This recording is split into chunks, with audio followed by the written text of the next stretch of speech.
আল্লাহ আমাকে খাবার দেন। বাংলাদেশে ভয়াবহ অবস্থা।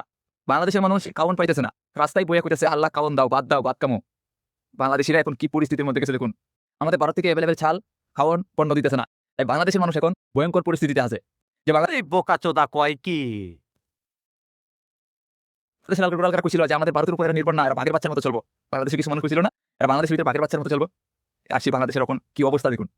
রাস্তায় বইয়ে কইতেছে খাওন দাও, নাহলে আমার নিয়ে যাও, এরকম কথাবার্তা কইতেছে। বাংলাদেশে ভয়ঙ্কর পরিস্থিতি। এই ভারত থেকে খাওন না দিলে বাংলাদেশের মানুষ না খেয়ে থাকতে হইব। আবারও তার প্রমাণ হইল বন্ধুরা। भारत का सबसे गंदा पानी मिलता है दिल्ली में। उल्टी जैसा जो देश खुद को विश्व गुरु कहता है, उसकी कैपिटल का 90% पानी आता इस जहरीली यमुना से और 10% आता है आर्सेनिक, यूरेनियम जैसे जानलेवा केमिकल्स से भरे ग्राउंड वाटर, जिससे सीधा असर पड़ता है ब्रेन्स, लंग्स और लिवर पर। पास ही गुड़गांव में भी फैक्ट्री वेस्ट और पेस्टिसाइड से भरा पानी नल से आ रहा है। जो पानी कभी अमृत था, उसे हमने ही जहर बना दिया।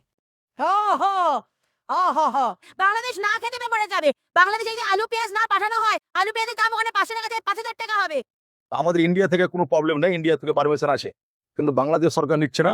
ওদের দেশে পেঁয়াজ নাকি আসে, ওরা বলছে যে পরিমাণ বাংলাদেশে পেঁয়াজ আছে আমাদের চলে যাবে।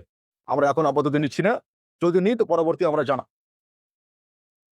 এখন কি করবে? তাই এখন বাধ্য, এখন পচে যাচ্ছে। এত শুকনো মাল না যে রেখে দিবে, রোজ প্রয়োজনে 2 টাকা কিলো 1 টাকা কিলো আমরা সব কিনে নিচ্ছি।